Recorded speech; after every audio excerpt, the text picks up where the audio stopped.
জুলাইয়ে মারণাস্ত্র ব্যবহার, block grade ও helicopter থেকে গুলির সিদ্ধান্ত হয় রাজনৈতিকভাবে। অতি উৎসাহী ছিলেন হাবিব ও হারুন, সাবেক আইজিপি মামুনের জবানবন্দি। ব্যাপক হত্যাযজ্ঞের পর রক্তিম জুলাইয়ের এই দিনে হাসিনা সরকারের রাষ্ট্রীয় শোক ঘোষণা, ঘৃণাভরে প্রত্যাখ্যান ছাত্র জনতার, ফেসবুক প্রোফাইল লাল রঙে রাঙিয়ে প্রতিবাদ। আমদানির মিথ্যা ঘোষণায় ব্যাংকিং চ্যানেলেই সিংহভাগ অর্থ পাচার, দাবি বিআইবিএম এর। কেন্দ্রীয় ব্যাংকের তদারকির ঘাটতিই দায়ী, যাচাই বাছাইয়ে কঠোর হওয়ার পরামর্শ। এবং রাশিয়ার পূর্ব উপকূলে 8.7 মাত্রার শক্তিশালী ভূমিকম্প, যুক্তরাষ্ট্র, জাপান সহ বিভিন্ন দেশে সুনামি সতর্কতা জারি, পাওয়া যায়নি প্রাণহানি ও ক্ষয়ক্ষতির খবর।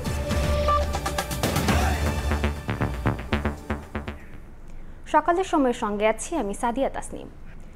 আন্দোলন দমনে মারণাস্ত্র ব্যবহার এবং হেলিকপ্টার থেকে গুলির সিদ্ধান্ত হয় রাজনৈতিকভাবে। আন্দোলনকারীদের ওপর লেথাল ওয়েপন ব্যবহারে তৎকালীন প্রধানমন্ত্রীর নির্দেশনার কথা তাকে জানান সাবেক স্বরাষ্ট্রমন্ত্রী আসাদুজ্জামান খান কামাল। আদালতে দেয়া এ জবানবন্দিতে কথা বলেছেন সাবেক police মহাপরিদর্শক Abdullah Al Mamun. DMP commissioner Habibur Rahman Habib এবং ডিবির হারুনুর রশিদ লিথাল ওয়েপন ব্যবহারে অতি উৎসাহী ছিলেন বলেও জানান তিনি। এছাড়া সমন্বয়কদের ডিবি কার্যালয়ে নেওয়া সহ ওই সময়ে নেয়া নানা সিদ্ধান্তের কথাও প্রকাশ করেছেন সাবেক এই পুলিশ প্রধান। আফজাল হোসেনের রিপোর্ট। ছাত্র জনতার গণঅভ্যুত্থানের মুখে শেখ হাসিনা সরকারের পতনের পর 23 সেপ্টেম্বর গ্রেফতার হন তৎকালীন পুলিশ মহাপরিদর্শক চৌধুরী আবদুল্লাহ আল মামুন। আন্তর্জাতিক অপরাধ ট্রাইব্যুনালের এক মামলায় এবছরের 24 মার্চ ঢাকার মুখ্য মহানগর হাকিম আদালতে জবানবন্দি দেন তিনি। 5 পৃষ্ঠার জবানবন্দিতে 2018 সালের ভোটে অনিয়ম, গুম খুন, জুলাই আন্দোলন নিয়ে নিজের বক্তব্য তুলে ধরেছেন সাবেক এই পুলিশ প্রধান। জবানবন্দিতে মামুন বলেছেন, 19 জুলাই থেকে প্রায় প্রতি রাতে স্বরাষ্ট্রমন্ত্রী আসাদুজ্জামান খান কামালের বাসায় বৈঠক হতো তাদের। বৈঠকে 2 জন সচিব, এসবি প্রধান মনিরুল ইসলাম, ডিবির হারুন, র্যাবের মহাপরিচালক আনসারের ডিজি, এনটিএমসির জিয়াউল হাসান সহ অনেকেই উপস্থিত থাকতেন। মূলত এই বৈঠক থেকেই সব রকম নির্দেশনা ও পরামর্শ করা হতো। আদালতে দেয়া জবানবন্দিতে সাবেক আইজিপি আরও বলেন, কোর কমিটির এক বৈঠকে সমন্বয়কদের আটক করার সিদ্ধান্ত হয়। সেই সিদ্ধান্ত মোতাবেক 6 সমন্বয়ককে আটক করে ডিবি কার্যালয়ে নেওয়া হয়। আন্দোলন প্রত্যাহারে তাদের মানসিক নির্যাতন ও চাপ দেয়া হয়। কর্মসূচি প্রত্যাহারে গণমাধ্যমে বিবৃতি দিতে বলা হয়। ডিবি প্রধান হারুনকে জিন বলে ডাকতেন স্বরাষ্ট্রমন্ত্রী, কেননা রাজনৈতিক সিদ্ধান্ত বাস্তবায়নে কার্যকর মনে করা হতো তাকে। আন্দোলন দমনে হেলিকপ্টার থেকে গুলির বিষয়ে জবানবন্দিতে মামুন বলেছেন, আন্দোলনকারীদের নজরদারি, গুলি করে ভীতিকর পরিবেশ তৈরির গোপন পরিকল্পনা করা হয়। র্যাবের তৎকালীন মহাপরিচালক হারুনুর রশিদের পরিকল্পনায় মূলত রাজনৈতিক সিদ্ধান্তে হেলিকপ্টার মোতায়েন করা হয়। সরকার পতনের দিন কি করেছিলেন মামুন, সেটিও জবানবন্দি দিয়েছেন তিনি। বলেন, 5 আগস্ট বিকেলের দিকে একটি হেলিকপ্টার আসে পুলিশ হেডকোয়ার্টারে। ওই হেলিকপ্টারে তেজগাঁও বিমানবন্দরে যান তিনি। এরপর সেখান থেকে সেনানিবাসে আশ্রয় নেন মামুন। জবানবন্দির শেষাংশে গুলি করে হত্যা, আহতের ঘটনায় সে সময়ের পুলিশ প্রধান হিসেবে অনুতপ্ত ও ক্ষমা চান চৌধুরী আবদুল্লাহ আল মামুন। যদিও 5 পৃষ্ঠার জবানবন্দিতে শুধু মিটিংয়ে অংশ নেওয়া ছাড়া নিজের সম্পৃক্ততার বিষয়ে কিছুই বলেননি তিনি। সম্প্রতি আসামি থেকে রাজসাক্ষী হয়েছেন সাবেক এই পুলিশ প্রধান। সম্পূর্ণ সত্য প্রকাশের শর্তে রাজসাক্ষীর আবেদন মঞ্জুর করেছেন আন্তর্জাতিক অপরাধ ট্রাইব্যুনাল। এখন অপেক্ষা রাজসাক্ষী হিসেবে তার জবানবন্দির। আফজাল হোসেন, সময় সংবাদ, ঢাকা। দেশের সামাজিক যোগাযোগ মাধ্যম ব্যবহারকারীরা গত বছরের এই দিনে লাল রঙে রঞ্জিত করে নিজেদের প্রোফাইল। কোটি কোটি ব্যবহারকারীর এই প্রতিবাদ নাড়িয়ে দেয় শাসকের মসনদ। এর আগে নিহতদের স্মরণে গত বছরের 30 জুলাই রাষ্ট্রীয় শোক পালনের সিদ্ধান্ত নেয় সরকার। কিন্তু শোকের সেই কালো রঙের বিপরীতে মুখ চোখে লাল কাপড় বাঁধা ছবি দিয়ে অনলাইনে প্রচার কর্মসূচি পালন করেন আন্দোলনকারীরা। এতে সংহতি জানিয়ে কোটি মানুষ ফেসবুক সহ সামাজিক যোগাযোগ মাধ্যমে নিজ নিজ প্রোফাইলে লাল রঙের ছবি আপলোড করেন। জুলাইয়ের এই রক্তিম দিনটি কেমন ছিল জানবো মাইমুনা হায়দার চৌধুরীর প্রতিবেদনে।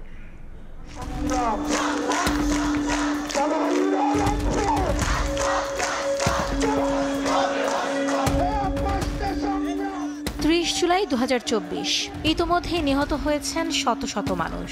আহতের সংখ্যা অজানা অজস্র, যার দায় সরকার ও তার পেটোয়া বাহিনীর। এই রকম একটি সময়ে দাঁড়িয়ে সরকারের তরফ থেকে ঘোষণা আসে রাষ্ট্রীয় শোকের সেই ঘোষণাকে ঘৃণা ভরে প্রত্যাখ্যান করে এদেশের আপামর জনতা। কোটি মানুষ এদিন সামাজিক যোগাযোগ মাধ্যমে নিজেদের প্রোফাইল রাঙিয়ে তোলে বিপ্লবের লাল রঙে।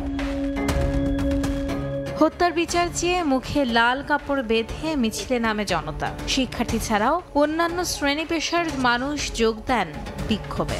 বেশ কয়েকটি বিশ্ববিদ্যালয়ের শিক্ষক অভিভাবকদের পাশাপাশি প্রতিবাদ সমাবেশ করেন বিশিষ্ট নাগরিকরা। এদিন জনসম্মুখে হতাহতের জন্য সরকারের কাছে জবাবদিহিতা দাবি করেন তারা।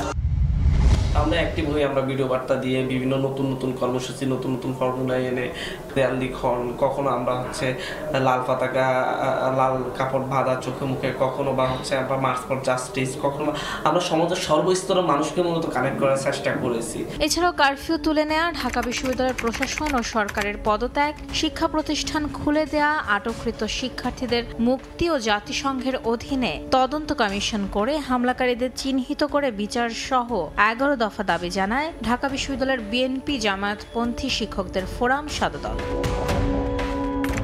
বাংলাদেশের সহিংস পরিস্থিতি ও গণগ্রেফতার নিয়ে এদিন উদ্বেগ প্রকাশ করে জাতিসংঘের মহাসচিব অ্যান্থনিও গুতেরেস।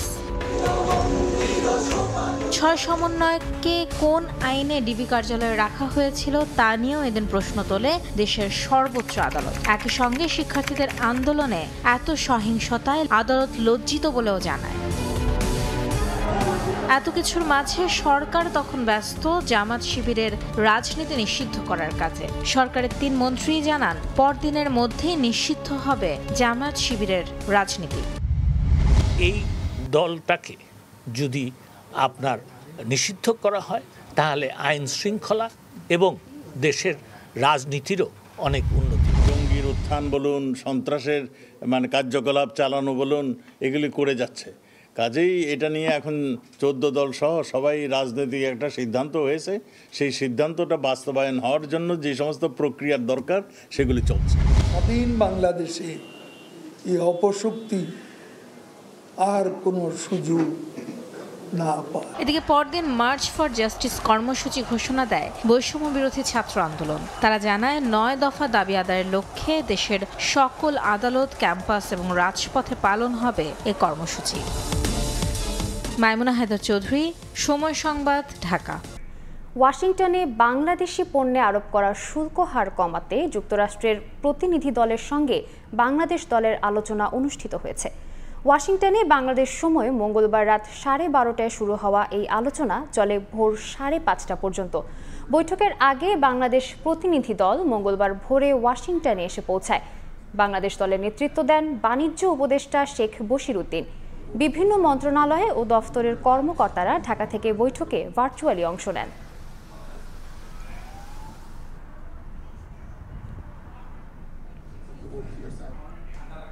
পাচার হওয়া অর্থের বেশিরভাগই আমদানির নামে চোখের সামনে মিথ্যা ঘোষণায় ব্যাংকিং চ্যানেলে রয়েছে। Bangladesh institute of bank management BIBM এর এমন দাবির পর এজন্য কেন্দ্রীয় ব্যাংকের পর্যবেক্ষণ ও তদারকির ঘাটতিকে দায়ী করছেন ব্যবসায়ীরা। যদিও বাংলাদেশ ব্যাংক বলছে অসৎ ব্যবসায়ীদের চতুরতার কাছে অসহায় তারা। এদিকে অর্থ পাচার বন্ধে কঠোর হওয়া ছাড়া বাংলাদেশ ব্যাংকের সামনে বিকল্প দেখছেন না অর্থনীতিবিদরা। ফরহাদুর রহমানের প্রতিবেদন। 2009 থেকে 2023 15 বছরে দেশ থেকে পাচার হয়েছে $23,400 কোটি। Global financial integrity reports GFIRS এবং কিছু নির্দিষ্ট পূর্বানুমানের ভিত্তিতে টাকা পাচারের এই হিসাব জানিয়েছিল শ্বেতপত্র প্রণয়ন কমিটি। তবে কিভাবে অর্থ পাচার হয়েছে তা সুনির্দিষ্ট না করলেও এবার তা জানালো Bangladesh institute of bank management BIBM। তাদের এক গবেষণায় জানানো হয়েছে আমদানির নামে চোখের সামনে মিথ্যা ঘোষণায় সিংহভাগ টাকা পাচার হয়েছে ব্যবসার আড়ালে ব্যাংকিং চ্যানেলে। বেশি হয়েছে পোশাক, ভোগ্যপণ্য ও জ্বালানি আমদানি খাতে।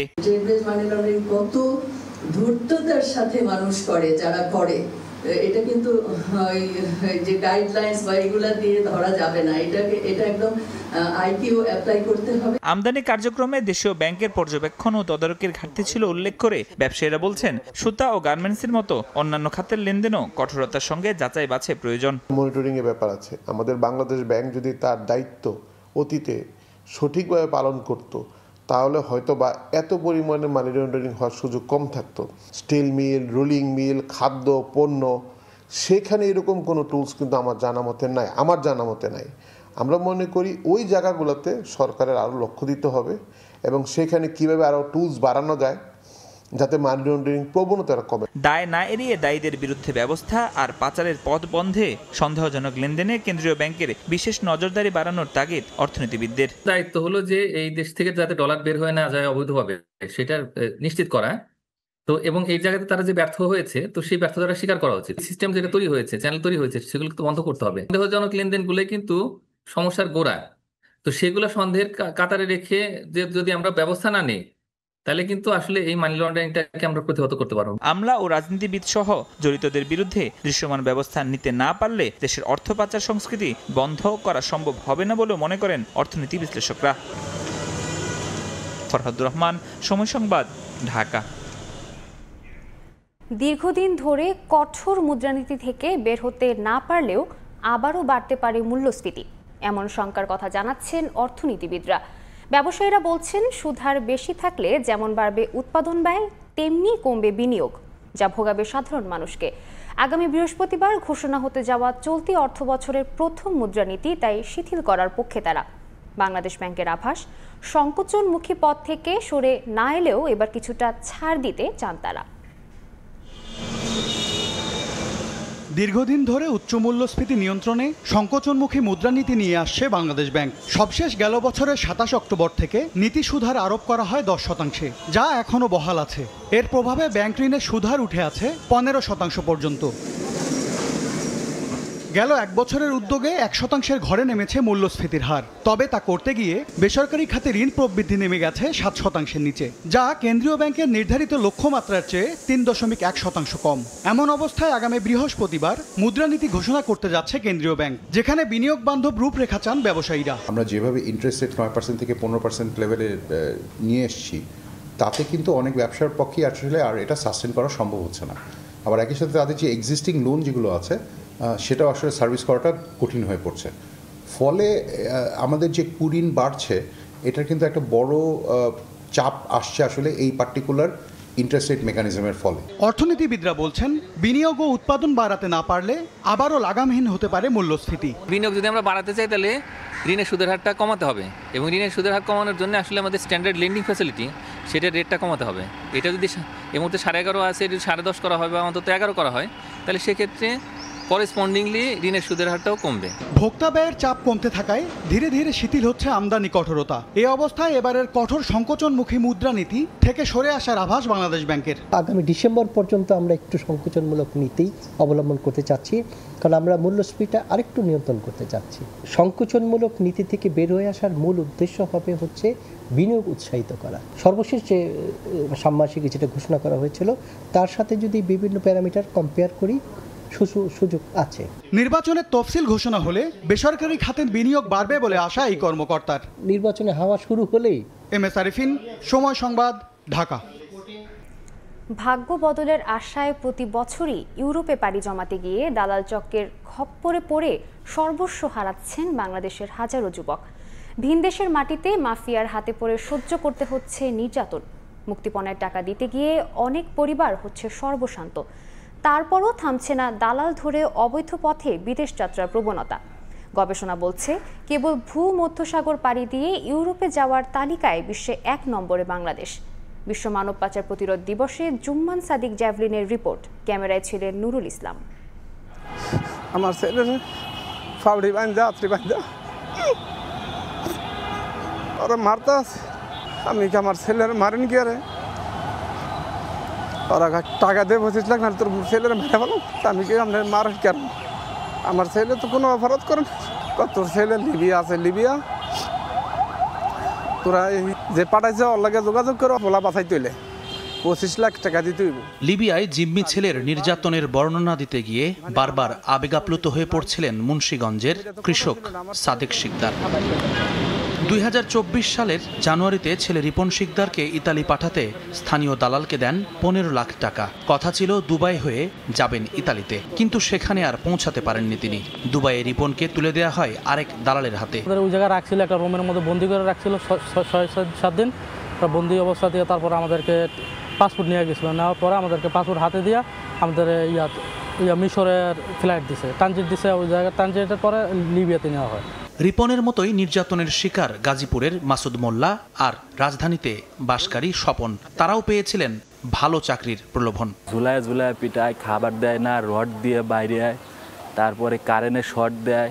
3 জনের রুম হবে, কিন্তু আমরা 20 জন রাখছে। একজনের শরীরের উপরে একজন, খাইতে দেয় না। একটা সিঙ্গারা দেয় 3 দিন পর পর। পরে আমরা কোনো রকম দরজা টরজা ভাঙ্গিয়া ওখান থেকে পালায়া চলে আসি। 25 লক্ষ টাকা দাবি করে, তারপর আমরা 25 লক্ষ টাকা দেই নাই, পরে 17 লক্ষ টাকা দিছি। দেওয়ার পরও আমাদেরকে তারা জিম্মি হিসাবে রাখছে। জিম্মি হিসেবে রেখে আমাদেরকে মারধর করতো। দেশীয় গবেষণা বলছে গেল 1 দশকে ভূমধ্য সাগর পাড়ি দিয়ে ইউরোপে অবৈধভাবে প্রবেশকারীদের শীর্ষে বাংলাদেশ। আর তাদের 89%কেই নিয়ে যাওয়া হয়েছে বেশি বেতনের চাকরির কথা বলে। এই যাত্রার প্রধান রুট হয়ে উঠেছে ঢাকা থেকে দুবাই হয়ে লিবিয়া, অতঃপর সাগর পাড়ি দিয়ে ইতালি বা গ্রিস হয়ে ইউরোপের দেশগুলো। 67 লাখ টাকা জিম্মি করে আদায় করেছে এমন ঘটনাও আছে। বাংলাদেশিরা যেই পন্থায় লিবিয়া থেকে ইউরোপ হয়ে যায়, সেখানে আমরা দেখছি আজকাল কিছু টেকনোলজি ইউজ করা হচ্ছে। মানে সোশ্যাল মিডিয়াতে আপনি নিয়মিত পোস্ট দেওয়া হচ্ছে, অমুক দিন নৌকা ছাড়বে, তারা আপনারা জয়েন করতে পারেন। 2009 থেকে এখনো পর্যন্ত 70,000-এর বেশি বাংলাদেশি পাচার হয়েছেন এই সেন্ট্রাল মেডিটেরিয়ান রুটে। UNHCR এর তথ্যও বলছে একই কথা। প্রশ্ন হলো, কেন দেশ ছেড়ে ইউরোপে পাড়ি জমানোর প্রবণতা এত বেশি? কাজের নামে যে পাচার, সেটার কিন্তু ভয়াবহতা দিনকে দিন বাড়ছে। আমরা বলছি বাংলাদেশ মধ্য আয়ের দেশ হতে যাচ্ছে, কিন্তু সেই দেশের মানুষজন তার দেশ ছেড়ে ভূমধ্যসাগর পাড়ি দিয়ে ইউরোপে যাওয়ার জন্য মরিয়া। তার মানে এইটা শুধু যে অর্থনৈতিক তা না, আমাদের সুশাসন ব্যবস্থা, আমাদের সমস্ত কিছুর মধ্যে কিন্তু এক ধরনের ঘাটতি রয়েছে।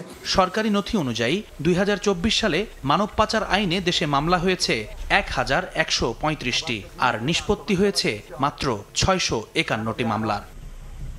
জুম্মান সাদিক, জ্যাভলিন, সময় সংবাদ, ঢাকা।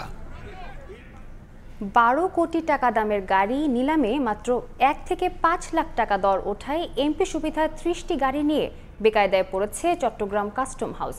এ অবস্থায় অন্তত 150 কোটি টাকার রাজস্ব আয়ের লক্ষ্যমাত্রা রেখে গাড়ি বিক্রির সুনির্দিষ্ট নির্দেশনা চেয়ে চিঠি দেওয়া হয়েছে জাতীয় রাজস্ব বোর্ডে। আশরাফুল আলম মামুনের ক্যামেরায় বিস্তারিত জানাচ্ছেন কমল দে। ছাত্র জনতার গণ আন্দোলনের মুখে পালিয়ে যাওয়া দ্বাদশ সংসদের 31 জন সংসদ সদস্যের নামে আমদানি করা এসব গাড়ি গত 9 মাসের বেশি সময় ধরে বিক্রির নানামুখী চেষ্টা চালিয়ে যাচ্ছে চট্টগ্রাম কাস্টম হাউস। একটি গাড়ি নিয়ে উচ্চ আদালতে রিট মামলা থাকায় বাকি 30টি গাড়ি একবার নিলামও তোলা হয়েছিল। এমপি সুবিধায় আনা এসব গাড়ির বাজার মূল্য অন্তত 12 কোটি টাকা, কিন্তু নিলামে ভিত্তিমূল্য নির্ধারণ করা হয়েছিল 9 কোটি 67 লাখ টাকা। অবাক করা বিষয় হলো, প্রথম নিলামে এসব গাড়ির দর হাঁকা হয়েছে মাত্র 1 থেকে 5 লাখ টাকা। আর তাই প্রকৃত রাজস্ব আদায়ের জন্য চট্টগ্রাম কাস্টম হাউস এসব গাড়ি বিক্রির ক্ষেত্রে এখন কৌশল পাল্টাচ্ছে।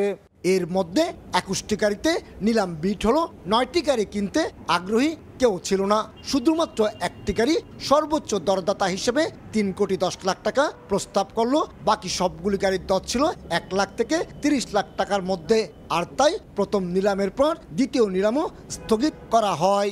9 কোটি 67 লাখ টাকার গাড়ি যদি 1 লাখ, 5 লাখ, 2 লাখ, 30 লাখ টাকায় বিক্রি হয়, এখানে সরকারের রাজস্ব হানির একটা বড় সম্ভাবনা থাকে।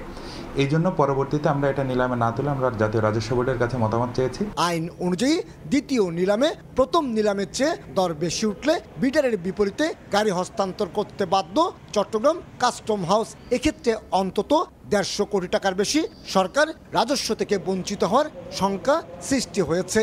এই অবস্থায় রাজস্ব আদায়ে প্রকৃত মূল্য ঠিক রেখে গাড়ি বিক্রির উপায় খুঁজতে জাতীয় রাজস্ব বোর্ডের দ্বারস্থ হয়েছে চট্টগ্রাম কাস্টম হাউস। রাজস্ব বোর্ড বলেছে যে এটা যেটা ন্যূনতম একটা মূল্যতে যায় দ্বিতীয় নিলামে হলেও যেন আমাদের রিজার্ভ ভ্যালুর একটা ন্যূনতম শতাংশ, যেটা হতে পারে 30% বা 40% একটা মূল্য, এটা জাতীয় রাজস্ব বোর্ড নির্ধারণ করবে। এদিকে বন্দর সহ বিভিন্ন সরকারি সংস্থাও এমপি কোটায় আমদানি করা এসব গাড়ি কিনতে আগ্রহী হয়ে উঠেছে। এর মধ্যে একক হিসেবে বন্দরের 5টি গাড়ি কেনার আবেদন বর্তমানে নৌ পরিবহন মন্ত্রণালয়ে জাতীয় রাজস্ব বোর্ডের বিবেচনায় রয়েছে। অকশন ভ্যালু যেটা আসে সেই ভ্যালুতে আমরা গাড়িগুলা চট্টগ্রাম বন্দরের নিজস্ব ব্যবহারের জন্য আমরা কিনতে চাই, সেরকম একটা প্রস্তাব আমরা আমাদের মন্ত্রণালয়ের মাধ্যমে আমরা এনবিআর এর কাছে পাঠিয়েছি। দ্বাদশ সংসদের সদস্যরা গত বছরের জুন জুলাই মাসে বিনা শুল্কে জাপান থেকে এসব গাড়ি আমদানি করেছিল, কিন্তু 5 আগস্ট সরকার পতন হয়ে গেলে সেপ্টেম্বর অক্টোবর মাসে গাড়িগুলো দেশে এসে পৌঁছায়। আইনি জটিলতায় এসব গাড়ি ছাড় না হয় নিলামে বিক্রির জন্য কাস্টমসের কাছে বাই পেপার হস্তান্তর করে চট্টগ্রাম বন্দর কর্তৃপক্ষ। কমল দে, সময় সংবাদ, চট্টগ্রাম। রাজশাহী বিভাগের অধিকাংশ স্বাস্থ্য কমপ্লেক্সে নেই পর্যাপ্ত চিকিৎসক, নার্স, টেকনিশিয়ান ও প্রয়োজনীয় স্বাস্থ্য সরঞ্জাম। কোনো স্বাস্থ্য কমপ্লেক্সে এক্স-রে, ইসিজি, আলট্রাসোনোগ্রাফি মেশিন থাকলেও তা বছরের পর বছর ধরে নষ্ট হয়ে পড়ে আছে। এতে চিকিৎসা সেবা থেকে বঞ্চিত হচ্ছেন রোগীরা, ছুটছেন সদর হাসপাতাল ও বেসরকারি ক্লিনিকে। বিষয়টি স্বীকার করে ঊর্ধ্বতন কর্তৃপক্ষকে অবহিত করার কথা জানান উপজেলার স্বাস্থ্য কমপ্লেক্সের দায়িত্বশীলরা। বিস্তারিত সাইফুর রহমান রকির প্রতিবেদন। নওগাঁর বদলগাছি উপজেলা স্বাস্থ্য কমপ্লেক্স। এখানে 3 লাখ মানুষের চিকিৎসা সেবা দেওয়ার জন্য মাত্র 2 জন চিকিৎসক রয়েছেন। একই অবস্থা জেলার মান্দা, বদলগাছি, মহাদেবপুর, পত্নীতলা, সাপাহার উপজেলা স্বাস্থ্য কমপ্লেক্সের। 30 জন চিকিৎসকের বিপরীতে 4 জন চিকিৎসক দিয়ে চলছে রোগীদের সেবা দেওয়ার কাজ। চিকিৎসক, নার্স, টেকনিশিয়ান, পরিচ্ছন্নতা কর্মী ছাড়াও রয়েছে প্রয়োজনীয় যন্ত্রপাতির অভাব। রাজশাহীর চারঘাট উপজেলার স্বাস্থ্য কমপ্লেক্সে 2 বছরের বেশি সময় ধরে নষ্ট এক্স-রে মেশিন। এছাড়া রোগী নিয়ে যাওয়া আসার সময় রাস্তায় মাঝে মধ্যে বন্ধ হয়ে যায় 30 বছরের পুরানো অ্যাম্বুলেন্স। জেলার অধিকাংশ স্বাস্থ্য কমপ্লেক্সে এক্স-রে, ইসিজি, আলট্রাসোনোগ্রাফি মেশিন নষ্ট। নাটোর, পাবনা ও বগুড়ার অধিকাংশ স্বাস্থ্য কমপ্লেক্সের একই অবস্থা। নেই সার্জারি, অর্থোপেডিক্স ও মেডিসিন বিশেষজ্ঞ। ফলে বাধ্য হয়ে সদর ও বেসরকারি হাসপাতালে চিকিৎসা নিচ্ছেন রোগীরা। এখানে কোনো চিকিৎসক নাই, বিল্ডিং শুধু হয়ে আছে।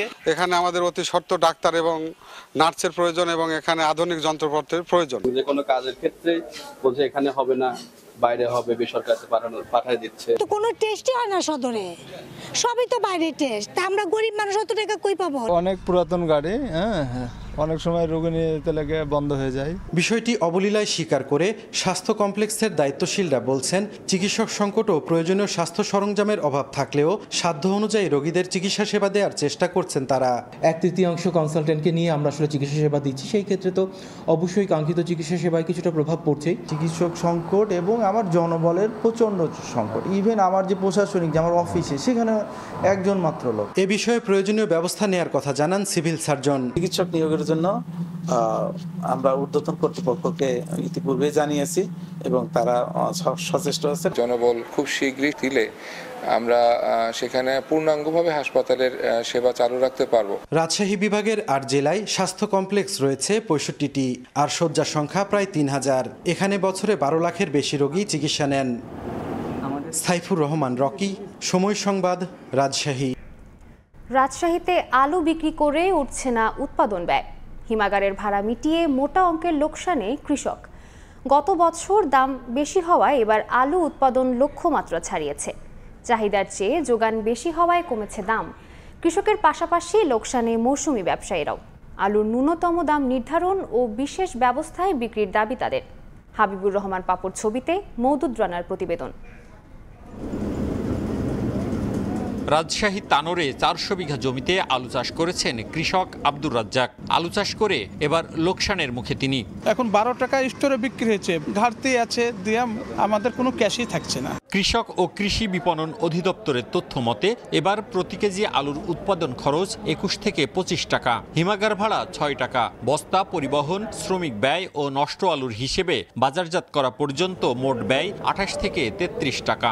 অথচ আলু পাইকারি পর্যায়ে বিক্রি হচ্ছে 14 থেকে 16 টাকা, প্রতি কেজিতে 14 থেকে 19 টাকা লোকসান। কৃষক পর্যায়ে মাঠ থেকে 15 টাকা কেজি দরে আলু কিনে হিমাগারে রেখে লোকসান গুনছেন মৌসুমি ব্যবসায়ীরাও। কৃষকের একটা টাকা থাকছে না, মানে সার বিষের যে দাম তো জানেন, 29 থেকে 30 টাকা খরচ। স্টোরে আমি আলু বেচছি 14 টাকা কেজি, পার কেজিতে 15 টাকা লস হচ্ছে। যদি আলুর চাষ করে কৃষকরা নিঃস্ব হয়ে যাবে। রাজশাহীর 37টি হিমাগারে বর্তমানে মজুদ 5.5 লাখ টন, এর মধ্যে 5 লাখ টনই খাবার আলু। এরই মধ্যে শুরু হয়েছে পচন, তাই কৃষকেরা লোকসানে আলু বিক্রি করতে অনেকটা বাধ্য হচ্ছেন। তাদের দাবি ন্যূনতম দাম নির্ধারণ, রপ্তানি বা টিসিবির মাধ্যমে আলু বিক্রি করা গেলে লোকসান কিছুটা কমতো। আলু দেশের বাইরে কোথাও কিংবা ওএমএসের মাধ্যমে যেভাবে হোক কৃষককে আপনার হচ্ছে রক্ষার জন্য আপনার সরকারকে বা উপদেষ্টাদেরকে আগে আসা উচিত। কৃষি বিভাগ বলছে উৎপাদিত আলুর মান ভালো না হওয়ায় সম্ভব হচ্ছে না রপ্তানির, চাহিদার চেয়ে উৎপাদন বেশি হওয়ায় কমেছে দাম। কৃষক আলু উৎপাদনে আগ্রহী হয় এবং আমাদের পর্যাপ্ত উৎপাদন হয় এবং আমরা গত বছরের চেয়েও আমাদের লক্ষ্যমাত্রা বেশি অর্জন করতে পেরেছি। কৃষি সম্প্রসারণ অধিদপ্তরের তথ্য মতে গতবার প্রত্যাশার চেয়েও বেশি দাম পান আলু চাষি ও ব্যবসায়ীরা। ফলে এবার রাজশাহীতে লক্ষ্যমাত্রার চেয়েও 3,500 হেক্টর জমিতে বেশি আলুর আবাদ হয়, আর বেশি আলু উৎপাদন হয় 90,000 মেট্রিক টন। মওদুদ রানা, সময় সংবাদ, রাজশাহী।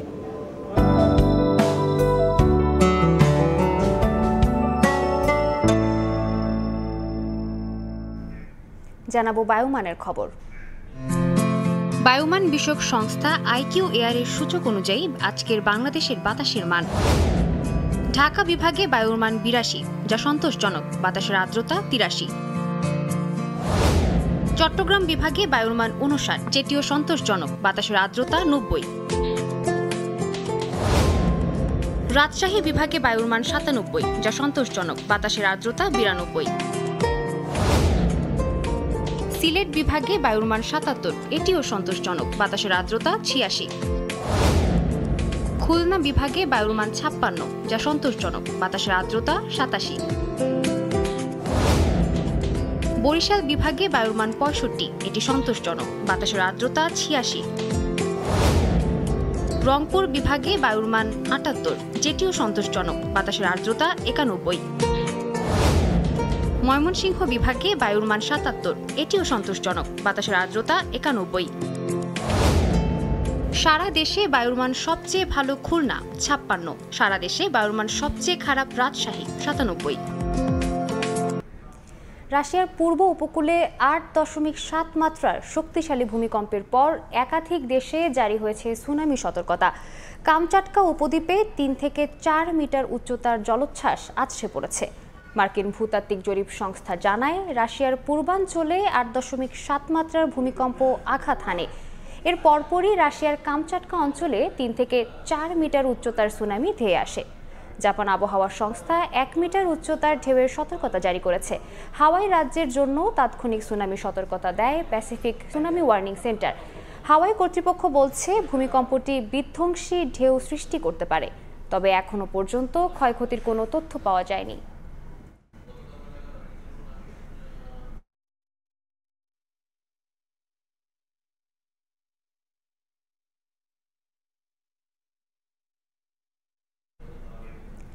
গাজায় যুদ্ধ না থামালে সেপ্টেম্বর মাসে ফিলিস্তিনকে স্বাধীন রাষ্ট্রের স্বীকৃতি দেবে যুক্তরাজ্য। স্থানীয় সময় মঙ্গলবার এ ঘোষণা দেন দেশটির প্রধানমন্ত্রী কিয়ার স্টারমার। তবে ব্রিটেনের এমন পরিকল্পনার ঘোষণায় চটেছে ইসরায়েল। যুক্তরাজ্যের এ পদক্ষেপ হামাসের জন্য পুরস্কার বলে দাবি করেছে ইসরায়েলের পররাষ্ট্র মন্ত্রণালয়। পাশাপাশি স্টারমারের এমন পরিকল্পনা প্রত্যাখ্যান করে তারা। এদিকে দখলদারদের হামলায় অব্যাহত উপত্যকাটিতে একদিনে প্রাণ হারিয়েছেন আরও 81 জন। ক্ষুধা নিবারণের আশায় ছোট ছোট হাত দিয়ে চলছে মাটি থেকে ময়দা তোলার আপ্রাণ চেষ্টা। অনেকেই আবার পিঠে করে নিয়ে যাচ্ছে বস্তা। যুদ্ধবিধ্বস্ত গাজায় এখন প্রতিদিনকার চিত্র এটি। এদিকে স্থানীয় সময় মঙ্গলবার টানা তৃতীয় দিনের মতো বিমানযোগে ত্রাণ পাঠিয়েছে জর্ডান। এতে প্রায় 15 টন খাদ্য ও জরুরি সহায়তা সামগ্রী গাজায় পৌঁছে দেওয়া হয়েছে বলে জানিয়েছে দেশটির সশস্ত্র বাহিনী। বিমানযোগে প্রথমবারের মতো সহায়তা পাঠিয়েছে যুক্তরাজ্যও। আগামী সেপ্টেম্বরে ফিলিস্তিনকে স্বাধীন রাষ্ট্রের স্বীকৃতি দেওয়ার ঘোষণা দিয়েছেন যুক্তরাজ্যের প্রধানমন্ত্রী কিয়ার স্টারমার। মঙ্গলবার নিজের মন্ত্রিপরিষদের সঙ্গে জরুরি বৈঠক শেষে এ পরিকল্পনার ঘোষণা দেন তিনি। পাশাপাশি হামাসের প্রতি ইসরায়েলের জিম্মিদের মুক্তি ও যুদ্ধবিরতির চুক্তি করার আহ্বান জানান স্টারমার। ব্রিটেনের এই ঘোষণাকে স্বাগত জানিয়েছেন ফ্রান্সের পররাষ্ট্রমন্ত্রী। এর আগে গত সপ্তাহে ফ্রান্স জানিয়েছিল সেপ্টেম্বরে জাতিসংঘের সাধারণ পরিষদে ফিলিস্তিনকে আনুষ্ঠানিক স্বীকৃতি দেবে তারা। অন্যদিকে ফিলিস্তিনকে রাষ্ট্র হিসেবে স্বীকৃতির পদক্ষেপে ব্রিটেনকে কড়া হুঁশিয়ারি দিয়েছে ইসরায়েল। যুক্তরাজ্যের এই সিদ্ধান্ত হামাসের জন্য পুরস্কার বলে দাবি করেছে ইসরায়েলের পররাষ্ট্র মন্ত্রণালয়। তাদের অভিযোগ, ব্রিটেনের অবস্থান পাল্টে যাওয়ায় যুদ্ধবিরতি ও জিম্মি মুক্তির প্রচেষ্টায় নেতিবাচক প্রভাব পড়বে। পাশাপাশি স্টারমারের এমন পরিকল্পনাও প্রত্যাখ্যান করেন তারা। মৌসুমী সাথী, সময় সংবাদ। স্বপ্ন পূরণ হলো বাংলাদেশের দুই সাঁতারু মাহফিজুর রহমান সাগর ও নাজমুল হক হিমেলের। ৩৭ বছর পর বাংলাদেশের কোনো সাঁতারু পাড়ি দিলেন ইংলিশ চ্যানেল। ইংলিশ চ্যানেল পাড়ি দিতে গিয়ে শুরুটায় নানা প্রতিবন্ধকতার মুখে পড়তে হয় মাহফিজুর রহমান সাগর ও নাজমুলকে। জুলাই তৃতীয় সপ্তাহে তাদের স্লট বুকিং ছিল, তবে তাদের স্বপ্নযাত্রায় বড় বাধা ছিল বৈরী আবহাওয়া। অবশেষে ইংল্যান্ড সময় সোমবার রাত ২:৩০টায় শুরু হয় তাদের অভিযান। বাংলাদেশ ও ভারতের ৪ সাঁতারু ইংলিশ চ্যানেল পাড়ি দিতে রিলে সাঁতারে অংশ নেন। এতে তাদের সময় লেগেছে ১২ ঘন্টা ১০ মিনিট। এশিয়া মহাদেশ থেকে ইংলিশ চ্যানেল পাড়ি দেয়া প্রথম সাঁতারু বাংলাদেশের ব্রজেন দাস। এরপর ১৯৬৫ সালে পাড়ি দেন আব্দুল মালেক। সবশেষ ১৯৮৭ সালে ইংলিশ চ্যানেল পাড়ি দিয়েছিলেন মোশাররফ হোসেন। ৩৭ বছর পর আবারও এ তালিকায় নাম উঠল বাংলাদেশের দুই সাঁতারুর।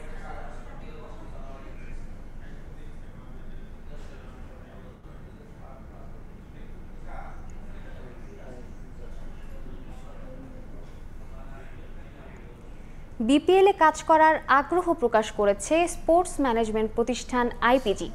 বাংলাদেশের ফ্র্যাঞ্চাইজি টুর্নামেন্টকে সম্ভাবনাময় হিসেবে দেখছেন প্রতিষ্ঠানটির চেয়ারম্যান অনিল মোহন।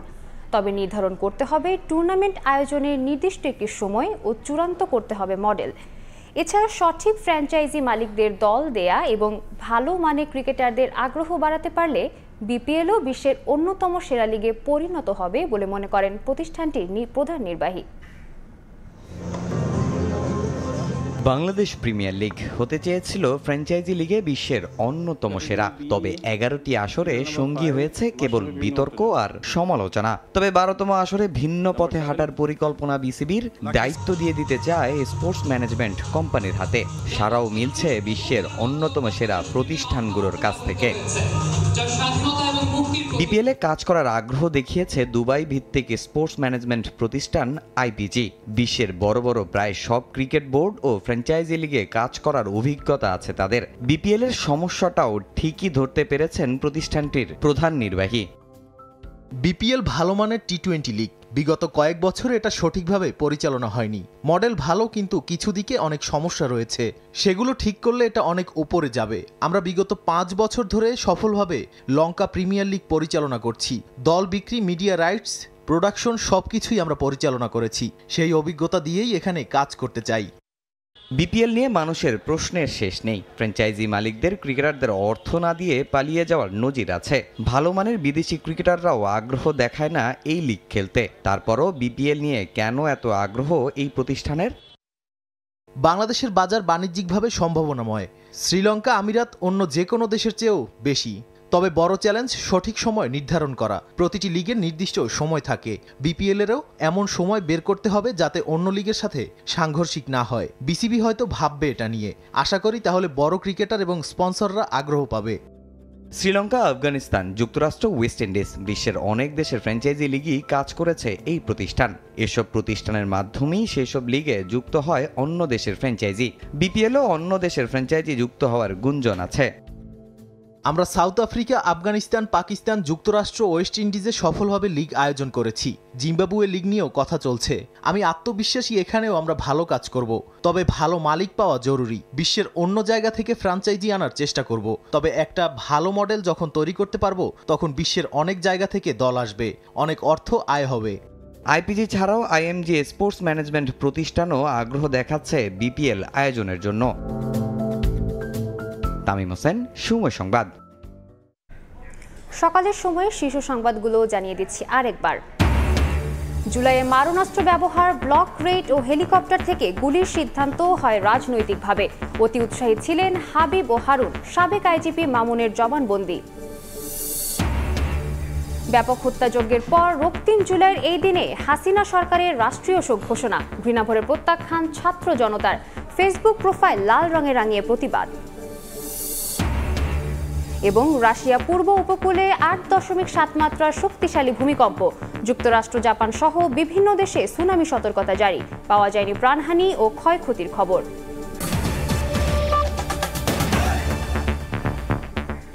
এই ছিল সকালের সময়। সঙ্গে থাকুন সময়ের।